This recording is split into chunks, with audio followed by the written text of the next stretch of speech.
Le nom de Jean-Jacques Goldman remplissait les plus grandes salles et stades, un temps où sa voix et ses paroles unissaient des générations d'auditeurs. Avec des succès intemporels comme « Il suffira d'un signe »,« Quand la musique assez bonne »,« Envole-moi » et « Puisque tu pars », il était bien plus qu'un simple auteur-compositeur-interprète. Il est devenu la bande-son de la vie de millions de personnes dans le monde francophone.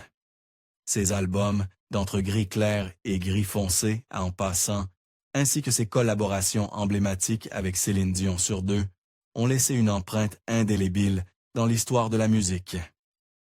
Mais aujourd'hui, alors qu'il approche de ses 80 ans, l'homme qui autrefois était sous les projecteurs mène une vie bien éloignée de la célébrité. Son histoire n'est pas celle d'une gloire sans fin, mais celle d'un retrait discret, façonné par les pertes, les sacrifices et le poids des souvenirs. Comment un homme tant aimé du public a-t-il choisi un silence presque total, et à quoi ressemble sa vie aujourd'hui? Des débuts modestes à une ascension sans pareille. Jean-Jacques Goldman est né le 11 octobre 1951 dans le 19e arrondissement de Paris, au sein d'une famille marquée par la résilience et la survie. Ses parents étaient des immigrants juifs portant le poids des tragédies du XXe siècle. Sa mère, Ruth Embrun, avait fui l'Allemagne nazie en 1933 à l'âge de 12 ans, laissant derrière elle la maison et la langue qu'elle chérissait. Elle reconstruisit sa vie en France, où elle puisa sa force dans l'apprentissage et poursuivit sa passion pour l'éducation, obtenant même son baccalauréat à l'âge de 70 ans. Son père, Alter Goldman, originaire de Lublin en Pologne, était un communiste engagé qui combattit dans la résistance française pendant la Seconde Guerre mondiale. Ses expériences de persécution et de courage ont profondément façonné l'environnement dans lequel Jean-Jacques a grandi. Goldman était le troisième de 4 enfants. Il partagea son foyer d'enfance avec sa sœur Evelyne, qui devint médecin, et son demi-frère Pierre, futur intellectuel engagé. La famille vivait modestement, tenant un petit magasin d'articles de sport à Montrerouge. Malgré les défis matériels de l'après-guerre, les premières années de Goldman furent décrites comme heureuses, mais solitaires. Contrairement à d'autres enfants attirés par les terrains de jeux animés, Jean-Jacques était souvent introspectif, observant le monde qui l'entourait avec une curiosité silencieuse. L'histoire et les valeurs de ses parents lui insufflèrent un profond respect pour le travail et une grande humilité. La musique entra dans sa vie progressivement, mais de façon décisive. Comme beaucoup d'enfants, il suivit d'abord des cours formels, piano et violon, entre 7 et 17 ans. Mais c'est au sein des Éclaireurs de France, mouvement scout laïque, qu'il découvrit sa véritable passion. Autour des feux de camp, dans un esprit de camaraderie et d'histoire partagée, Goldman tomba amoureux de la guitare. Contrairement à l'univers structuré de la musique classique, la guitare lui offrait une liberté d'expression, la possibilité d'accompagner les voix et de créer un lien émotionnel avec les autres. C'est là que germa la graine de sa future carrière, non sur une grande scène, mais dans la joie simple de chansons partagées sous les étoiles. À l'adolescence, ses goûts musicaux s'élargirent. Il fut attiré par les chansons engagées de Bob Dylan, l'énergie brute du rock et la ferveur du gospel. Ses premiers pas comme interprète furent modestes. Il rejoignit un groupe de gospel paroissial, les Red Mountain Gospelers, où il jouait de l'orgue et de la guitare. Plus tard, il fonda son propre groupe, The Fallen Stars, inspiré des idées utopiques du philosophe Charles Fourier. Ces premiers groupes se produisaient dans de petites salles, des foyers étudiants, et lors de bals locaux reprenant des morceaux de folk, de blues et de rock. À cette époque, Goldman ne rêvait pas de célébrité. Son objectif était de faire danser les gens, de gagner un peu d'argent et de partager la joie que procurait la musique. En 1975, sa trajectoire prit un tournant professionnel lorsqu'il rejoignit Taifong, un groupe de rock progressif mêlant arrangements complexes et paroles en anglais. Bien que le groupe connût un certain succès, notamment avec le titre Sister Jane, Goldman comprit vite que son avenir se trouvait ailleurs. Un concert de Léo Fer changea sa vision. Il y découvrit la puissance des mots en chansons françaises et décida de composer et chanter dans sa langue maternelle, persuadé que la musique en français pouvait émouvoir aussi profondément que le rock anglo-saxon qu'il admirait. Ses premières tentatives en solo, à la fin des années 1970, passèrent inaperçues. Mais en 1981, sa persévérance fut récompensée. Son premier album solo, officieusement intitulé « Démodé », révéla le titre « Il suffira d'un signe », qui lança une carrière hors du commun.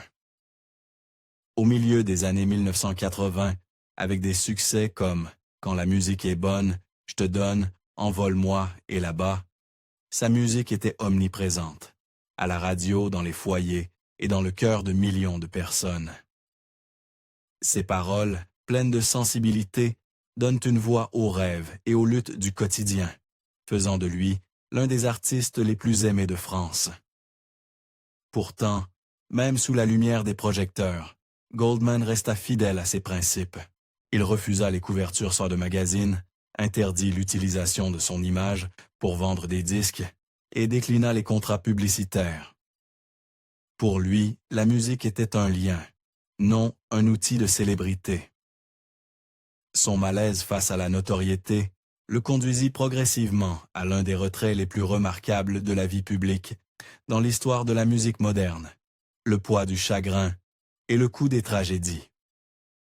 Derrière la carrière célébrée de Jean-Jacques Goldman, à l'abri des applaudissements et des critiques élogieuses, se cachent des peines personnelles qui ont silencieusement façonné son chemin. Alors que sa musique a réconforté des millions de personnes, son propre cœur a porté le poids d'événements dévastateurs qui ont transformé sa vision de la célébrité, de la vie publique et même de la musique elle-même.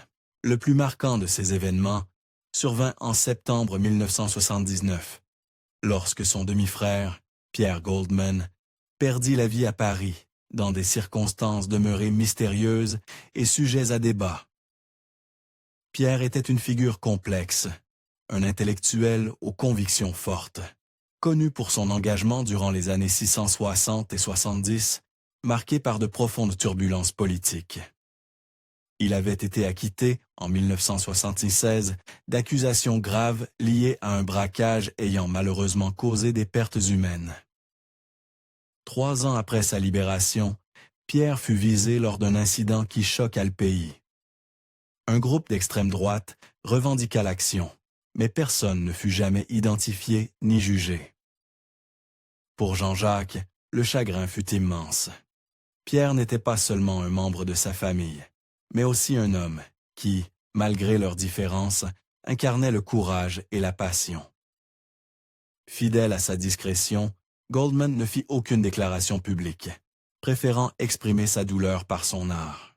La bouleversante ballade d'adieu, Puisque tu pars, sortie en 1987, est largement interprétée par ses proches comme un hommage à Pierre. Une manière de dire adieu que les mots hors de la scène ne pouvaient formuler. Mais fidèle à sa nature réservée, Goldman ne confirma ni ne réfuta jamais ses interprétations, laissant le message universel de séparation de la chanson parler de lui-même. Les peines de cœur dans la vie de Goldman ne s'arrêtèrent pas là. En décembre 1989, un autre drame frappa, mêlant à nouveau son univers artistique à une perte intime. Sirima Wiratunga, la jeune chanteuse talentueuse qui avait chanté à ses côtés sur le titre emblématique « Là-bas », disparut à seulement 25 ans. Jean-Jacques avait remarqué Sirima pour la première fois, alors qu'elle chantait dans les couloirs du métro parisien, sa voix surplombant le tumulte quotidien des voyageurs. Reconnaissant son talent rare, il l'invita à collaborer, lui offrant une opportunité qui aurait pu ouvrir la voie à une carrière remarquable. Leur duo devint l'un de ses morceaux les plus précieux, son message d'aspiration et de rêve d'ailleurs touchant profondément le public. La disparition de Sirima, dans des circonstances personnelles douloureuses, fut un choc pour Goldman, et pour la France entière. Le sentiment d'une promesse interrompue le marqua profondément, lui rappelant encore une fois la fragilité de la vie. En 2001, un autre coup émotionnel frappa lorsque Carol Fredericks, son amie proche et collaboratrice au sein du trio Fredericks Goldman Jones, disparut subitement d'un problème de santé alors qu'elle était en tournée à Dakar. Carol n'était pas simplement une partenaire musicale, elle était une véritable sœur de cœur. Aux côtés de Michael Jones, ils avaient créé une musique, mêlant leurs voix et cultures distinctes, offrant au public des chansons empreintes de chaleur, d'espoir et d'unité. La perte de Carol laissa un vide que personne ne pouvait combler.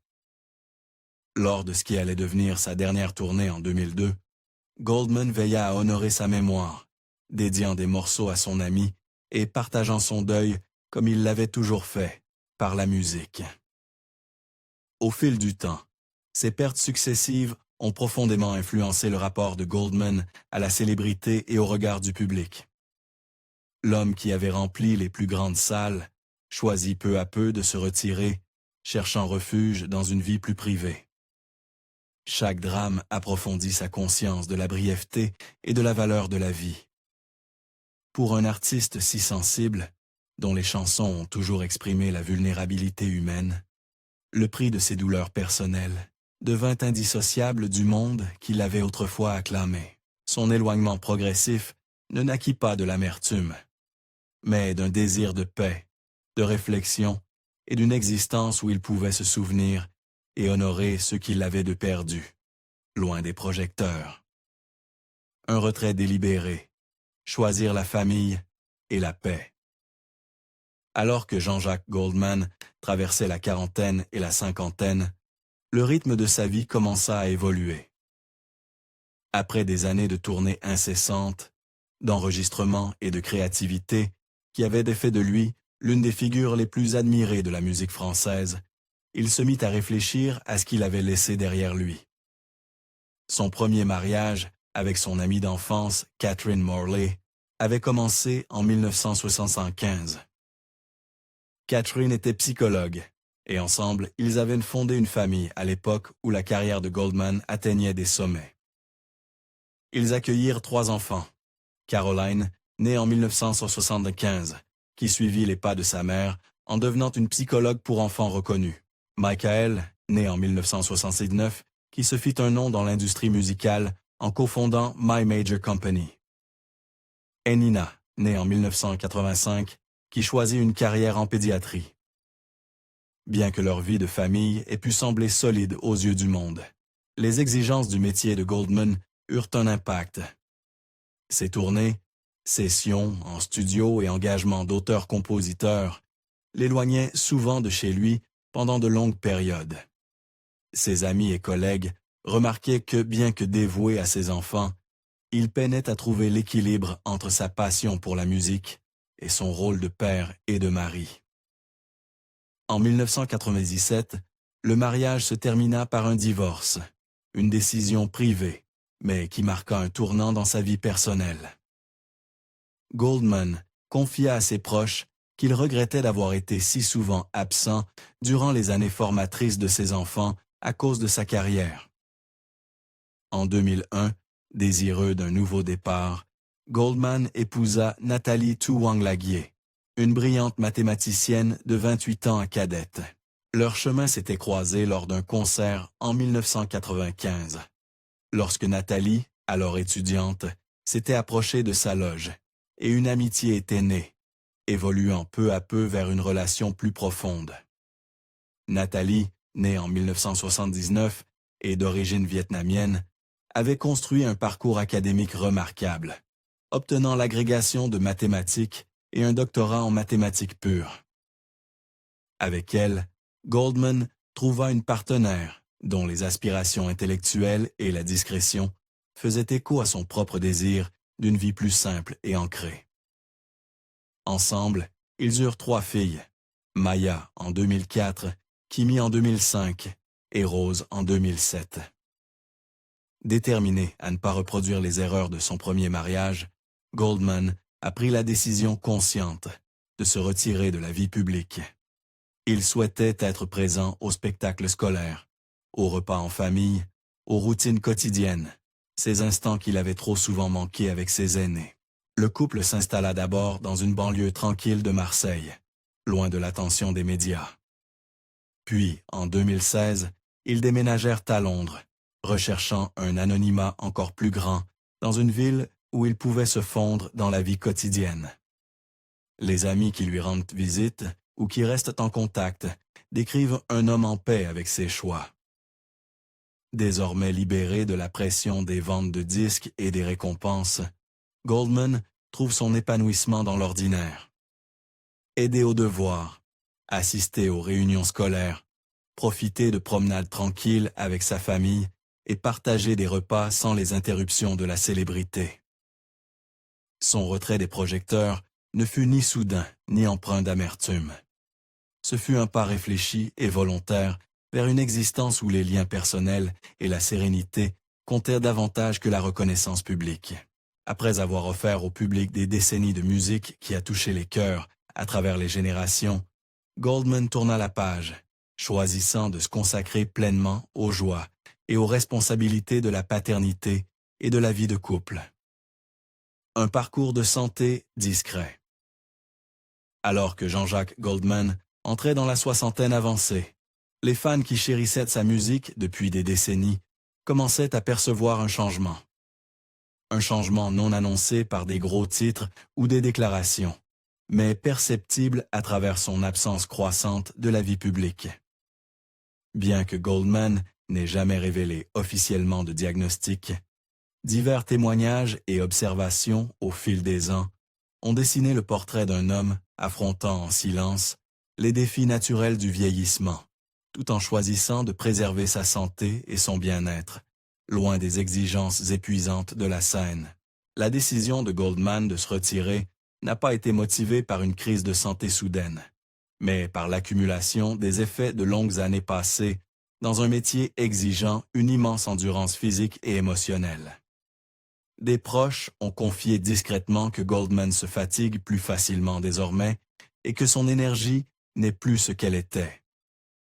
S'il demeure vif d'esprit, lisant, écrivant et suivant toujours le monde de la musique, il a accepté que les contraintes physiques détournées, des longues répétitions et des spectacles sur scène ne sont plus adaptés à sa condition.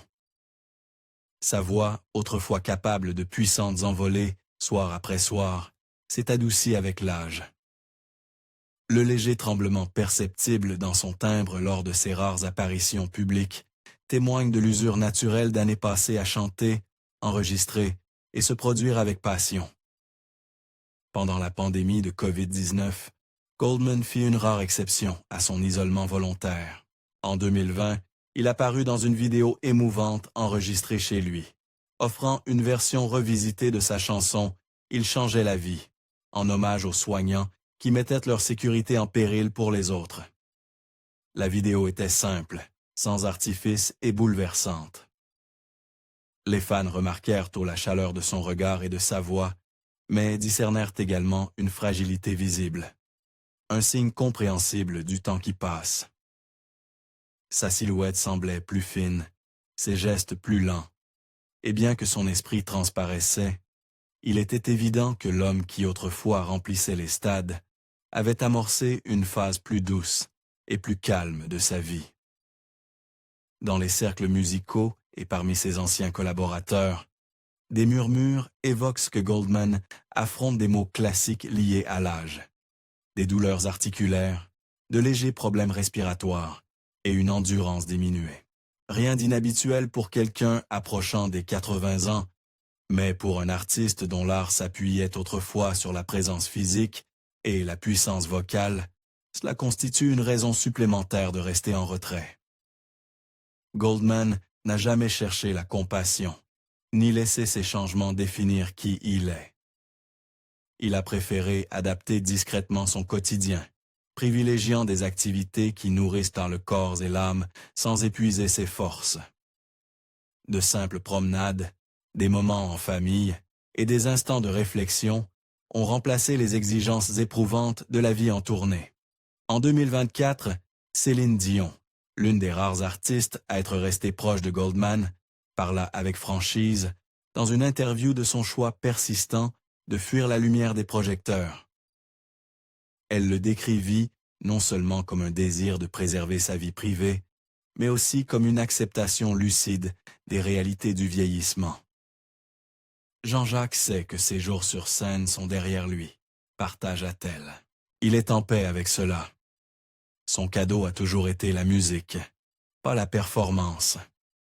Ses paroles résonnèrent avec les sentiments des fans qui ont toujours respecté son authenticité.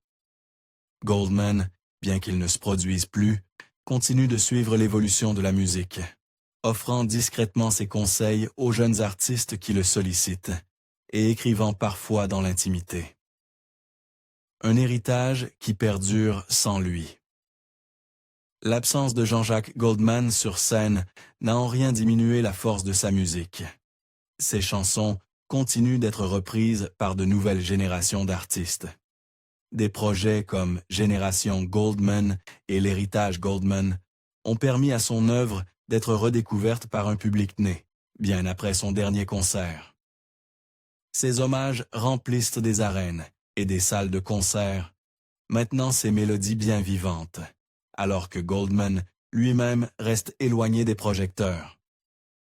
Les causes qu'il a défendues poursuivent leur chemin également. Ces décennies d'engagement auprès des Restos du Cœur et des Enfoirés ont permis de récolter des millions d'euros pour les plus démunis en France.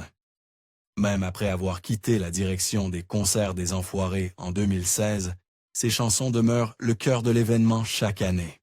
Sa philanthropie discrète continue. Pendant la pandémie, il a offert des objets personnels pour des ventes caritatives et soutenu des initiatives au profit des soignants, sans jamais chercher la reconnaissance. Au cinéma, l'histoire de sa famille suscite toujours la fascination. Le film « Le procès Goldman » en 2023 a ravivé le débat public sur la vie et la disparition de son frère Pierre. La veuve de ce dernier, Christian Soucap Goldman, s'est exprimée pour défendre la mémoire de son mari, critiquant la manière dont le film l'avait dépeint.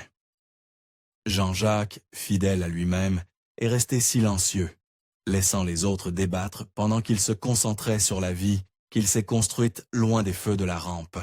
Alors qu'il approche des 80 ans, Goldman incarne une célébrité rare, celle qui n'a pas besoin d'attention constante, celle qui se renforce avec la distance. Ses chansons font désormais partie du patrimoine culturel français, et son choix de vivre dans la discrétion n'a fait qu'accroître le respect et l'affection de ses admirateurs. Quelle chanson de Jean-Jacques Goldman occupe une place particulière dans votre cœur? Et pourquoi? Dites-le nous en commentaire. Et si vous avez apprécié cette histoire, n'oubliez pas de liker, partager et vous abonner pour découvrir d'autres portraits des plus grandes légendes de la musique.